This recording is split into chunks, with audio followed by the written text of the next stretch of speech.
सोचिए जरा, एक ऐसा प्रोफेशनल हत्यारा जो अपने दुश्मनों को इस तरह मारता है कि हर मौत एक हादसे जैसी लगे, और अब उसे मजबूरी में दुनिया की सबसे खतरनाक जेल में घुसना है। लेकिन सवाल ये है कि क्या वो जिंदा बाहर आ पाएगा या नहीं। तो कहानी की शुरुआत होती है आर्थर बिशप से, जो एक वक्त का प्रोफेशनल हिटमैन रह चुका है। अब उसने इस खतरनाक जिंदगी से दूरी बना ली है और समुद्र किनारे अपनी नाव पर शांति से रह रहा है। सुबह उठकर कॉफी पीते हुए वह अपने दिन की शुरुआत करता है। लेकिन बिशप कोई साधारण इंसान नहीं था। चोरी से बचाव के लिए उसने अपनी नाव में एक खास बम फिट कर रखा था ताकि कोई भी उसे हाथ न लगा सके। थोड़ी देर बाद बिशप अपनी बाइक लेकर पास के एक कैफे पहुंचता है। वहां एक अजनबी लड़की उसके सामने आकर बैठ जाती है। वो कहती है कि वो लंबे समय से उसे ढूंढ रही है। लड़की साफ साफ बताती है कि उसका बॉस चाहता है कि बिशप 3 लोगों की हत्या करे, और वह भी ऐसे कि सबको लगे मानो ये हादसे हों। बिशप के लिए काम मुश्किल नहीं था, क्योंकि वह मौत को हादसों में बदलने का मास्टर था। लेकिन बिशप ने मना कर दिया। लड़की ने धमकी दी कि अगर उसने काम नहीं किया तो वो पुलिस को बता देगी कि बिशप जिंदा है, जबकि सबको लगता था कि पहले वह मर चुका है। बिशप तुरंत समझ गया कि वह लड़की अकेली नहीं है, उसके साथ कुछ और लोग भी मौजूद थे। उसने चालाकी से लड़की की फोटो खींची, और जैसे ही लड़की ने बंदूक निकालने की कोशिश की, बिशप ने बिजली सी तेजी से उस पर हमला कर दिया। उसके बाद बाकी गुंडे भी उस पर टूट पड़े, लेकिन बिशप ने सबको धूल चटा दी। नीचे से और गुंडे आते देख बिशप दीवार से कूदकर केबल कार पर लटक गया। दुश्मन उसका पीछा करते हुए केबल कार के अंदर पहुंच गए, लेकिन बिशप उनकी नजरों से बचते हुए छत पर चढ़ गया। लड़की ने उस पर गोलियां चलाई, मगर बिशप सही वक्त पर छलांग लगाकर पैराशूट के सहारे वहां से बच निकला। रात को जब बिशप अपनी नाव पर लौटा तो उसने 2 अजनबी लोगों को वहां पहले से खड़ा पाया। बिना वक्त गंवाए उसने अपना फोन निकाला और नाव को उड़ा दिया। फिर वह छुपकर उस जगह पहुंचा जहां से लोग नाव पर चढ़ते उतरते थे। वहां उसने एक डिब्बा खोला जिसमें उसके पासपोर्ट, हथियार और बाकी जरूरी सामान छिपे हुए थे। बिशप ने अपने पुराने पासपोर्ट जला दिए और थाईलैंड रवाना हो गया। थाईलैंड में बिशप एक पुराने जान पहचान वाली महिला से मिला जो एक होटल की मालकिन थी। उसी होटल में रहते हुए बिशप ने अपनी गुप्त जगह से हथियार और फाइलें निकाले और उस रहस्यमयी लड़की की जानकारी जुटाई। तब उसे पता चला कि वो दरअसल क्रेन नाम के खतरनाक आदमी के लिए काम कर रहे थे। उधर होटल की मालकिन की मुलाकात जीना नाम की एक महिला से हुई। जीना ने उससे कुछ दवाइयां मांगी। जब होटल मालकिन ने उसकी बाजू पर गहरे चोट और निशान देखे तो समझ गई कि जीना किसी मुसीबत में है। उसने मदद की पेशकश की, लेकिन जीना ने कहा कि उसे किसी की मदद की जरूरत नहीं है, बस दवाइयां चाहिए, और फिर चुपचाप वहां से चली गई। रात को होटल की मालकिन ने समुद्र में एक नाव देखी। उसमें एक आदमी एक लड़की को बुरी तरह पीट रहा था। मालकिन सीधा बिशप के पास दौड़ी और उससे उस लड़की की मदद करने की गुजारिश की। बिशप तुरंत वहां पहुंचा और उस आदमी से कहा, अगर तू सच में मर्द है तो इस लड़की को छोड़ दे।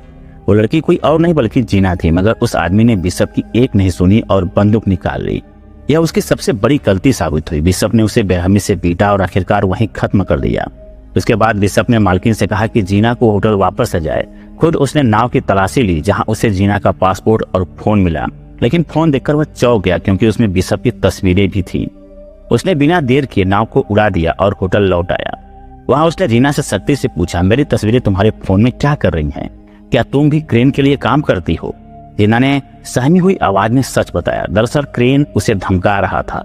जो कुछ भी अब तक हुआ वह सब क्रेन की चाल थी, ताकि जीना और बिशप आमने सामने आ सके। जीना ने कहा कि उसके असली काम सिर्फ इतना है कि उसे बिशप से मिलकर एक तय नंबर पर कॉल करनी थी, और फिर उसका रोल खत्म हो जाता है। धीरे धीरे जीना ने अपनी असली कहानी बताई। वह उन अनाथ बच्चों की देखभाल करती है जिन्हें इंसान तस्करी के लिए लाया जाता है। क्रेन ने उसे ब्लैकमेल किया कि अगर उसने उसकी बात नहीं मानी तो वो उन बच्चों को मार डालेगा। बिशप ने देखा कि एक दूर टापू पर क्रेन के आदमी नजर रखे हुए थे। उसने जीना से कहा कि अगर क्रेन पर शक नहीं दिलाना है तो उन्हें एक दूसरे के करीब आने का नाटक करना होगा। जीना ने अपनी मजबूरी में हामी भर दी।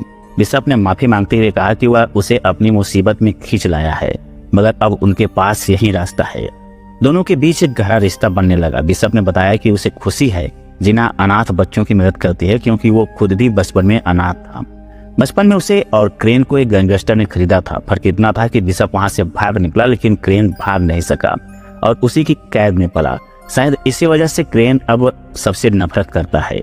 कुछ ही दिनों बाद क्रेन के लोगों ने जीना को अगवा कर लिया। मजबूर होकर बिशप ने क्रेन को कॉल किया और सीधा चुनौती दी, जीना को छोड़ दे वरना अंजाम बुरा होगा। वो एक मासूम लड़की है, उसे मत घसीट। लेकिन क्रेन ने शर्त रख दी, अगर जीना की जान चाहिए तो तुम्हें मेरे लिए 3 लोगों का खून करना होगा और हर मौत हादसे जैसी लगनी चाहिए। पहला टारगेट था अफ्रीका का एक खतरनाक गुंडा जो इस वक्त समुद्र के बीचों बीच बनी एक हाई सिक्योरिटी जेल में बंद था। चारों ओर ऊंचे ऊंचे पहाड़ और नीचे शार्क से भरा समंदर, वहां पहुंचना लगभग नामुमकिन था। क्रेन ने बिशप को एक जीपीएस ट्रैकर निकलने पर मजबूर किया ताकि उसके आदमी हर वक्त उसकी लोकेशन देख सकें। साथ ही कहा कि हर मिशन पूरा करने के बाद बिशप जीना से फोन पर बात कर पाएगा। बिशप ने जेल में घुसने की तैयारी शुरू कर दी। उसने गैंगस्टर के बारे में जानकारी जुटाई और एक ऐसे कैदी को चुना जिसके चेहरे पर खास टैटू था। उसी का हुलिया अपनाकर उसने जेल में घुसने की योजना बनाई। अगले दिन पुलिस ने उसे वही गैंगस्टर समझकर गिरफ्तार कर लिया और सीधे उसे खतरनाक जेल में डाल दिया। जेल के अंदर बिशप ने देखा कि उसका असली शिकार हमेशा 4-5 बॉडीगार्ड के साथ चलता है। एक कैदी ने उसे बताया कि इस आदमी का नाम क्रिल है, जिसने साइबेरिया के राष्ट्रपति की हत्या की थी। कई कैदी अब तक उसने मारने की कोशिश कर चुके हैं, लेकिन हर बार असफल हुए। एक दिन क्रिल पर हमला हुआ, लेकिन इस बार बिशप ने उसकी जान बचा ली। क्रिल ने आभारी होकर बिशप को अपने खाने की टेबल पर बुलाया। जेल में क्रिल का भरोसा जीतने के बाद बिशप ने मौका देखकर उसे जहर देकर खत्म कर दिया। सबको लगा कि उसकी मौत जहरीला खाने खाने से हुई है, लेकिन मिशन पूरा होते ही बिशप ने जेल की दीवार में धमाका किया और अपने शरीर पर ऐसा स्प्रे छिड़क दिया जिससे शार्क उसके पास नहीं आती। फिर उसने जीपीएस कैप्सूल निकालकर समुद्र में छलांग लगा दी। क्रेन के आदमी उसकी लोकेशन ट्रैक कर उसे बचा लाए। उसी वक्त बिशप को जीना का फोन आया। जीना ने बताया कि अगले टारगेट को मारने के लिए उसके पास सिर्फ 36 घंटे हैं। यह टारगेट था एंड्रियन, एक अरबपति और इंसान तस्कर। एंड्रियन ऑस्ट्रेलिया की एक ऊंची इमारत के 58वें फ्लोर पर रहता था। उसका घर किले जैसा था, बुलेट प्रूफ दीवारें, सेंसर और हर जगह फिंगरप्रिंट सिस्टम। वहां पहुंचना लगभग नामुमकिन था। बिशप ने चालाकी से नीचे का अपार्टमेंट खरीदा, चाबियों और नक्शों की हूबहू कॉपी बनाई और सफाई कर्मी का भेष धरकर अंदर पहुंच गया। उसने खास तरह के ग्लास बम तैयार किए और खिड़की से लटक कर एंड्रियन के घर के स्विमिंग पूल में बम फिट कर दिया।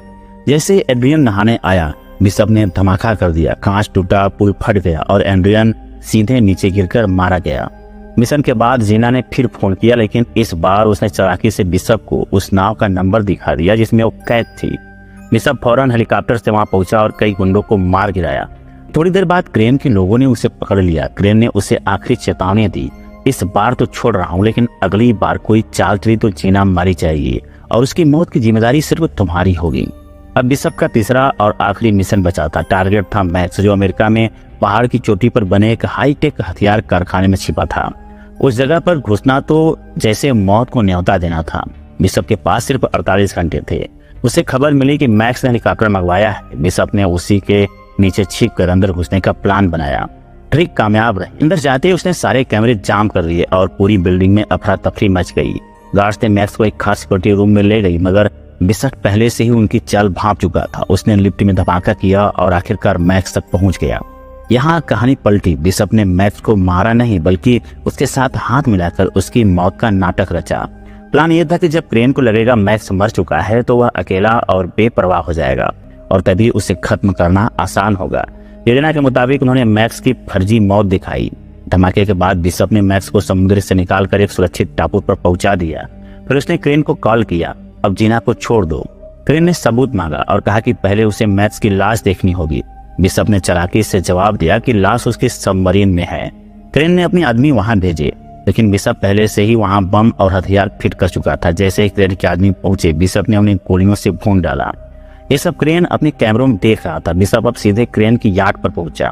वहां खतरनाक लड़ाई छिड़ गई। बिशप ने सारे गार्ड्स को खत्म कर दिया, लेकिन इस बीच जीना को गोली लग गई और क्रेन ने यार्ड पर लगे बम एक्टिवेट कर दिए। बिशप ने तुरंत जीना को छुड़ाकर उसे एक सेफ पॉड में डाल दिया, जो धमाके से पहले ही यार्ड से अलग हो गया। इसके बाद बिशप और क्रेन में जबरदस्त फाइट हुई। आखिरकार बिशप ने उसे जंजीरों से बांध दिया और तभी यार्ड में जोरदार धमाका हुआ।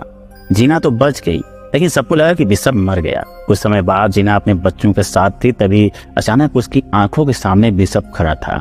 दरअसल धमाके के वक्त वह यार्ड के स्टोर रूम में छुप गया था, जो इमरजेंसी के हालात में बचाव के लिए बना था, और इस तरह बिशप मौत के मुंह से निकल आया था। इसी के साथ दोस्तों कहानी खत्म होती है।